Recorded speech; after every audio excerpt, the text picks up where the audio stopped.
की उपस्थिति को नमन करता हूं। आप सबको मेरा प्रणाम और इस कीर्तन मंदिर औरंगाबाद की पावन पवित्र भूमि को भी मैं प्रणाम करता हूं।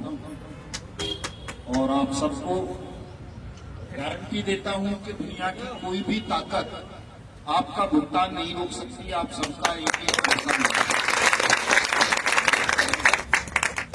केवल आपको धैर्य रखना है थोड़ा सा, क्योंकि बड़ा काम है, सरल काम नहीं है। आप जैसे 42 करोड़ से ज्यादा लोग हैं देश भर में जो किसी न किसी ठगी प्रकरण का शिकार हुए, और कोई छोटे मोटे स्तर की ठगी नहीं है, बल्कि ऐसे ऐसे लोग हैं, आप में से भी कई होंगे, जो कई कई बार ठगे जा चुके हैं, कई कई कंपनियों द्वारा ठगे जा चुके हैं। तो ये बड़ा उलझा हुआ मामला है जिसको सुलझाना कोई सरल काम नहीं था। भाई साहब क्या नाम है उनका, जो भला करने से मना कर रहे थे, चले गए क्या वो? मुकेश जी चले गए, जाना नहीं चाहिए था। नहीं है मुकेश जी है? अच्छा, वो शायद अम्बेडकरवादी हैं, मुझे लग रहा है कि इस बात पे नाराज है। लेकिन साथियों, मुझे परमात्मा ने जिस काम के लिए चुना है वो काम ऐसा है कि इसमें किसी बात से काम नहीं चलेगा मेरा। तो मैं अम्बेडकरवादी हो जाऊं, बुद्धवादी हो जाऊं, या गांधीवादी हो जाऊं, या सुभाषवादी, या मोदीवादी, या किसी और के बात में उलझ गया तो ये काम होगा नहीं। ये काम तभी होगा जब मेरा कोई वाद नहीं होगा और केवल जनता के लिए काम करूंगा। और ये ईश्वर की भी इच्छा है। मैं खुद 20 साल तक अम्बेडकर पढ़ाता रहा हूं लोगों को। ये तो शायद जानते भी नहीं होंगे उतना अम्बेडकर साहब के बारे में या फिर उनके बारे में, लेकिन मैंने तो दुनिया के हर धर्म पढ़े, दुनिया के बाद पढ़े, और मैं स्वयं अम्बेडकरवादी रहा हूँ 30 साल तक। लेकिन मैं अपने अनुभव से, ज्ञान से, लोगों से जब मिला जुला पूरे देश में, तो मुझे पता चला कि अम्बेडकरवाद भी किसी समस्या का समाधान नहीं है। कितने साल हो गया देश में संविधान लागू हुए, क्या कहीं जातिवाद मिटा, शोषण मिटा, उत्पीड़न मिटा, अन्याय मिटा? ऐसा हुआ क्या? मेरी नजरों में कोई बहुत ज्यादा महत्व इन तमाम बातों का नहीं है। ऐसा फलाने को मान लोगे तो हो जाओ, तो फलाने को मान लोगे तो हो जाओगे, उसके बाद तो चलोगे कि हो जाएगा। ऐसा कुछ होना जाना नहीं है। जब तक आपके अंदर की इच्छा शक्ति, आत्मशक्ति मजबूत नहीं होगी, तब तक आप किसी की भी पूछ पकड़ लो, आपका उद्धार नहीं होगा। स्वयं महात्मा गौतम बुद्ध ने कहा है कि अपने दीपक आप बनो। मेरी बात को भी मत मानो, उन्होंने कहा है। लेकिन भाई लोगों की मानसिकता है, हिंदुस्तान है साहब, यहाँ परंपराओं पर चलने वाला देश है। कोई अम्बेडकरवादी हो जाओ, इस्लाम स्वीकार कर लो, कुछ कर लो, लेकिन जो मूल कल्चर है, मूल मानसिकता है, वही रहती है सब। तो हमें जो काम सौंपा, मैं नहीं मानता कि आप सबने सौंपा है इस काम को। आप सबको मुझसे बाद में मिले होंगे, कोई बाइक बोट के साथ ही बैठे होंगे हैं, कई आने की कह रहे थे, उत्तराखंड से भी कई लोग कह रहे थे आ रहे हैं, रास्ते में आ रहे होंगे।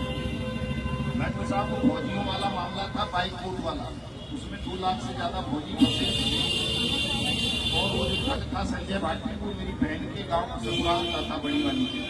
तो मैं उस केस को लड़ना भी नहीं चाहता था। 2018 में मैंने तो अपनी वकालत, अपना योद्धापन और जो भौतिक जीवन है वो सारा त्याग दिया था। मंदिर का निर्माण करवा रहा था सूर्य नारायण का, कि भाई अपना भजन करूंगा, मुझे अपना धन की जरूरत है, न काम करने की जरूरत है। लेकिन वो फौजी मर गए साहब, 12,500 के लगभग ठगी प्रकरणों का शिकार हो जाने के कारण। और मुझे उनमें से कुछ लोग जानते थे फौजी, पहले से यही काम करता था सब। वो आगे रोने लगे कि साहब रोज मर रहे हैं, किसी तरह से आप जो है बचा सकते हो तो बचा दो, नहीं तो सारी सेना ही नष्ट हो जाएगी देश की। मन में एक भाव आया कि यार कोई बुराई भी नहीं है, चलो एक मामला और लड़ लेते हैं, पूजा पाठ ये तो सब चलता ही रहेगा। मैं खड़ा हुआ साहब, रक्षा मंत्री से लड़ा, प्रधानमंत्री से लड़ा, लोग से लड़ा, हर जगह लड़ाई हुई। उसका इतना असर हुआ कि फौजी आत्महत्या करते थे रोजाना, वो रुक गई। जब मैंने गालियां देनी शुरू की, तो मैंने शांति का प्रदर्शन किया। वहां मैं तो रोज गाली देता था, रक्षा मंत्री को भी, प्रधानमंत्री को भी। साले तुम गद्दार हो, हरामी हो, झूठा है तुम्हारा सेना से प्यार, झूठा है तुम्हारा देश प्रेम, ये सब नाटक है। अगर तुम वास्तव में देश को प्रेम करते, सेना को प्रेम करते, सत्य और न्याय को प्रेम करते, तो ये फौजी ऐसे नहीं मरते लाचार होकर के, मजबूर लोगों की तरह देश की सीमाओं की रक्षा करना है। ये ठगी प्रकरणों का शिकार बन गए, तुम इनकी मदद नहीं कर रहे हो, इनका पैसा नहीं दे रहे हो, इनके साथ होली मनाते हो, दीपावली मनाते हो, ये तुम्हारा सब नाटक है। तो जब पोल खुली तो शर्म आई उनको, उन्होंने रोका उनका वो पीरियड, नहीं तो फौजी को बेचारा FIR भी नहीं करवा सकता था अपना। FIR करवाए तो उसका अफसर उसको तुरंत सस्पेंड कर देता था, टर्मिनेट कर देता था, और वो आत्महत्या कर लेता था मजबूर होकर के। प्रधानमंत्री की सिक्योरिटी में एक लड़का था, उसने आत्महत्या की, राष्ट्रपति भवन में कई फौजी तैनात थे, उन्होंने आत्महत्या की। मैं केवल इसके लिए आया था कि बाइक कोर्ट में जो फौजी फंसे हैं, पुलिस वाले भी बहुत फंसे थे उसमें, वैज्ञानिक फंसे थे कई, एक वो DSP मेरठ फंस गया था, तो केवल मैं उनके लिए आया था। मेरे मन में मतलब इंसान होने के नाते ऐसा ख्याल था कि केवल मुझे इनके लिए लड़ना है, उनको आत्महत्या से बचा देना है। लेकिन साहब वो लड़ाई इतनी बड़ी हो गई, इतनी लंबी हो गई, आज समझ में आता है वो सारा खेल परमात्मा का, कि क्यों इस लड़ाई को इतना बड़ा कर दिया, क्यों पूरे देश के ठगी पीड़ितों का बोझ मेरे सर पर रख दिया, क्यों मेरे दिमाग से अम्बेडकर को खींच के बाहर कर दिया, क्यों मेरे दिमाग से जो है बाकी चीजों को खींच के बाहर कर दिया नारायण ने। चूंकि भुगतान तो होना ही है आपका, लेकिन साथ साथ देश में एक क्रांति भी होनी है, और क्रांति साधारण मनुष्य नहीं कर सकता। अगर मैं अम्बेडकरवादी रहता तो क्रांति करके जिस वक्त खड़ा होता, उस वक्त संविधान की दुहाई देकर के क्रांति को रुकवा देती है। जो आज सत्ता में बैठे हैं ठग हैं मेरी दृष्टि, जो झूठ बोलते हैं, केवल नाटक करते हैं, ढोंग करते हैं। अगर मैं अम्बेडकरवादी रहता तो क्रांति करता क्या? संविधान लेके खड़ा हो जाता है, नहीं करता। बाबा साहब का संविधान है, इसमें कहीं क्रांति की बात नहीं होती है। सत्ता ही बदलनी है तो चुनाव से बदल दे, तो चुनाव की बात करता है संविधान को। और मैं कह रहा हूं कि मुझे बिना चुनाव के क्रांति करनी है, या तो आपका भुगतान कर देंगे 30 अप्रैल 2025 तक, और अगर आपका भुगतान नहीं हुआ तो बिना किसी चुनाव के, बिना किसी हिंसा के मैं मोदी सरकार को मिट्टी में मिला दूंगा।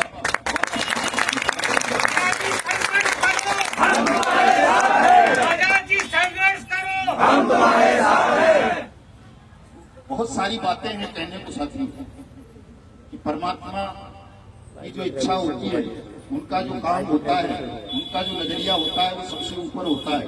उसके सामने ना कोई किताब होती है, ना कोई शासन रुकता है, ना कोई व्यक्ति, ना कोई समूह, ना कोई गुंडा, ना माफिया, ना कोई और। बहुत छल किए लोगों ने, बेईमानों ने, सत्ता ने उनको प्रोटेक्शन दिया है। किसी एजेंट का क्या दोष है बताइए? 5 लाख से ज्यादा एजेंट मर गए, आत्महत्या कर ली, कोई दोष था उनका? अगर एजेंट का दोष था तो फिर उस अथॉरिटी का भी दोष था, जिस अथॉरिटी ने उस लाइसेंस जनता को ठगने के लिए विवश किया, या उनको एक भरोसा दिलाया कि कंपनी सरकार ने रजिस्टर्ड की है। प्रत्येक जिले के DM और SP ने हर फर्जी स्कीम चलाने वाले ठग को क्लियरेंस दिया, नहीं तुम्हारा काम ठीक है, जायज है, कानूनी है, तुम काम कर सकते हो। जब SP और DM ने क्लियरिफिकेशन दे दिया, सरकार ने लाइसेंस दे दिया, इनकम टैक्स ने सर्टिफिकेट दे दिया आपको लूटने का, ठगने का, और दोषी किसको बना दिया गया अंत में? केवल एजेंट है, और 5 लाख एजेंटों ने भी आत्महत्या कर ली। अगर सजा ही देनी थी तो सबको दे देते, तमाम DM और फांसी नहीं लटका सकते थे तो उनके खिलाफ मुकदमा देते। कानून है, जिस ऑफिसर की ड्यूटी थी इस गैर कानूनी काम को रोकने की, ठगी को, उस अफसर ने अपना काम नहीं किया। क्या एक भी SP या DM को कोई सजा दी गई पूरे देश में? किसी के खिलाफ कोई मुकदमा दर्ज हुआ? लेकिन लाखों मुकदमे निर्दोष एजेंट साथियों के खिलाफ दर्ज कर दिए गए। करोड़ों एजेंट देश में पागल बना दिए गए, अर्धविक्षिप्त जैसी हालत है उनकी। पत्नियां घर में नहीं घुसने देती, बच्चे घर में नहीं घुसने देते। अभी हमारे जो हरित प्रदेश के अध्यक्ष बनाए हमने, चौधरी राजेंद्र सिंह, 3 ट्रैक्टरों के मालिक थे, 250 बीघा जमीन के जमींदार थे सब। जाट के जाटों का इलाका यहाँ भी होते जाते, मुरादाबाद में जाटों का ये जाट को वैसे भी कंगला सा भी हो, वो दबंग रहता है। लेकिन उस आदमी की साहब ये हालत हो गई कि वो घर में नहीं घुस सकता। बच्चे मारते हैं, पत्नी घर में ना घुसने दे, कोई और माँ अलग डालती है, माँ से मिलने जा सकते हैं केवल। बाकी तो एक इतना सम्मानित व्यक्ति रहा होगा वो आदमी, जिसके पास 3 ट्रैक्टर रहे हो, 250 बीघा जमीन रही हो अलीगढ़ में, तो सम्मान रखता होगा ना अपना क्षेत्र में। लेकिन सारा सम्मान धूल में मिला दिया।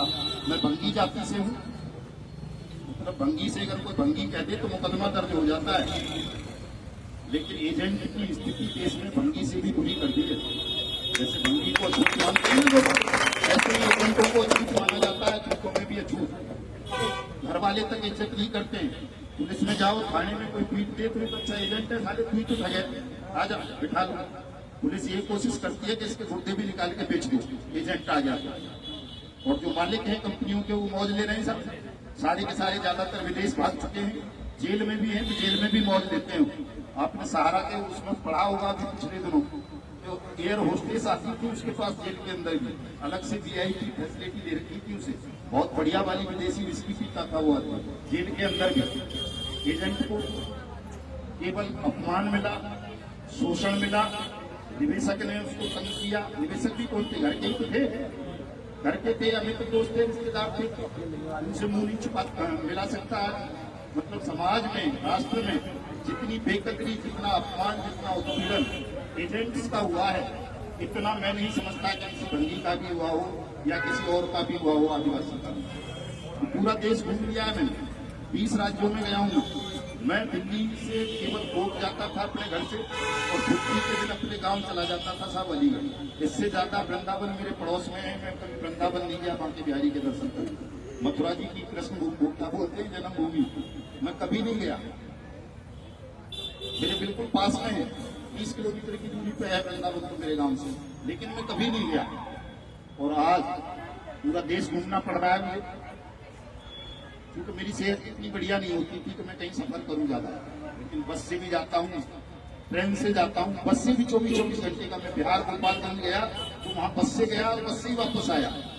तो ये इतनी ताकत, इतना साहस, ये इतना बुद्धि, इतनी त्याग की भावना कि सब कुछ छोड़ दो और जीवन को हवन कर दो, या इनको तो जिता दो या खुद मर जाओ, ये सब परमात्मा की इच्छा से हो रहा है।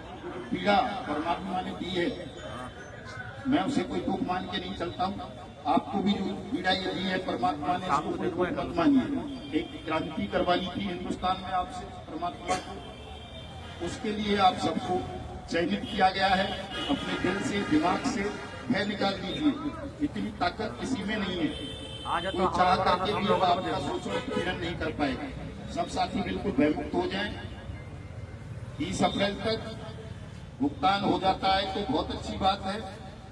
मैं भी कोई हिंसा नहीं चाहता, मेरी भी कोई व्यक्तिगत दुश्मनी नहीं है किसी मोदी या अमित शाह से या योगी से। शांति से काम हो जाए, कानून तुमने बनाया है और कानून में गारंटी भी है कि 180 दिन में आपकी जमा राशि का पैसा 2 से 3 गुना सरकार वापस करेगी। आज 6 साल से ज्यादा हो गई उस कानून को बने हुए, जमा योजना पाबंदी दिन 2019 को पूरे देश में कोई एक व्यक्ति ऐसा नहीं है जिसका पैसा सरकार ने उस कानून के अंतर्गत वापस कर दिया है। आप कोई देख लो, जरा सा कानून का उल्लंघन करके आपके खिलाफ तुरंत मुकदमा दर्ज होगा, जेल में घूस दिया जाएगा आपको। और के गाड़ी वाले हुए तो हो सकता है दूसरा भी लगा दें और राजपुरों वाला भी आपको। लेकिन इस कानून की अनुपालना करने के लिए कहीं भी एक बार शब्द नहीं बोलता कोई प्रधानमंत्री या मुख्यमंत्री। केवल चुनाव के समय कहेंगे, जब आम चुनाव का दौर था अभी वाला ये 2024 वाला है, तब हमें भी बना दिया, धोखा दे दिया हमारे साथ, ठग लिया नरेंद्र मोदी। तुम क्यों शोर मचाते हो इतना, ये फौज वोज का जिक्र क्यों करते हो? चुनाव जितवाओ और प्रधानमंत्री बनते सबसे पहले ठगी पीड़ितों का भुगतान होगा। चुनाव भी जीत गए, हम भी झांसे में आ गए। मैं कह रहा है चल लड़ने का क्या फायदा, हम अपने दिनों से लड़ रहे हैं। अगर दोस्ती से कोई काम हो सकता है तो करवा लो, लेकिन नहीं किया साहब। हमें व्यक्तिगत रूप से बोला गया साहब कि तुम अपना ये जो तुम्हारा संगठन है ठगी के लिए जमा करता परिवार, इसके कागज वागज कंप्लीट कर लो, 500 करोड़ रुपए की ग्रांट दे देंगे आप, जिंदगी भर बैठे खाना, पूरे देश में हवाई जहाजों में यात्रा करना। लेकिन ये बट सेक्ट का जिक्र मत किया करो आप। मैंने कहा यार मेरा तो जीवन बट सेक्ट है, मैं क्या करूंगा पैसों का, हवाई यात्राओं का।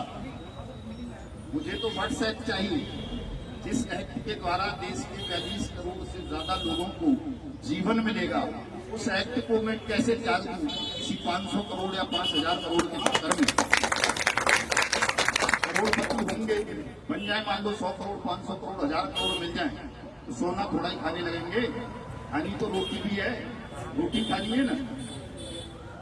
और जो आपने दे दिया है उसके लिए तो पता नहीं कितने लोग मरते हैं। जब मैं जाता हूं कहीं भी, कोई मेरी जाति नहीं पूछता कि साहब आप भंगी जाति से हो। हम आपको माला नहीं डालेंगे या आपको छुएंगे नहीं या आपको जो है नमन नहीं करेंगे। देश में लाखों लोग हैं। जब मैं उड़ीसा वगैरह में जाता हूँ साउथ इंडिया में, तो लोग पैरों में लेट जाते हैं, कहते हैं भगवान है, आप मसीहा है। आपका भाषण केवल यूट्यूब पर सुन करके हमने मरने का विचार त्याग दिया। ऐसा भाव संसार में कुछ चंद लोगों को मिला है जिनको हर कोई जानता होगा। हिंदुओं की अगर बात करें तो राम और कृष्ण को मिला है ये सम्मान दुनिया। मुसलमानों की बात करें तो केवल मोहम्मद साहब को मिला है। सिखों की बात करें तो नानक साहब को मिला है। ईसाइयों की बात करें तो मोहम्मद साहब को मिला है। ऐसा सम्मान, इतना प्यार देश में, दुनिया में, कि लोग उनको भगवान कहने लगे, मसीहा कहने लगे। क्या करूंगा धन का और दौलत का? मेरा अंतिम और प्रथम संकल्प यही है कि किसी भी मूल्य पर आप सबका भुगतान हो जाए और आपको जो ये शोषण, पीड़ा, उत्पीड़न, अपमान झेलना पड़ा है एजेंट साथियों को, ये सब खत्म किया जाए और आपको सम्मान और सुरक्षा दिलाई जाए। आप सब अपने परिवारों के साथ ऐसे ही नहीं हंसी खुशी जैसे पहले रहते थे। तो चिंता मत करना साथियों। मैं यही कहता हूँ बार बार कि कोई भी तनाव नहीं लेगा। जो 3 संकल्प मेरे हैं, इन तीनों की रक्षा स्वयं भगवान करेंगे, ईश्वर करेंगे। और ऐसा नहीं हो सका, होगा ऐसा? होगा ना? आप सब किसी भी धर्म के मानने वाले हों, आप सबका ईश्वर पे, खुदा पे विश्वास होगा कि जब कोई सच के लिए लड़ता है, न्याय के लिए लड़ता है और ईमानदारी से लड़ता है, समर्पण भावना से अपने प्राणों को हाथों पे लेकर के, तो उसका काम कभी रुका है क्या? उस काम को कोई रोक सकता है? सत्य की, न्याय की हमेशा जीत हुई है, इस बार भी होगी। निश्चिंत रहना, कोई साथी तनाव मत लेना। अभी भाई लोग कुछ कह रहे हैं शायद, तो आप उनको सुन लें। बाइट लेना चाह रहे हैं, सरकार हमेशा डिस्टर्ब करते हैं।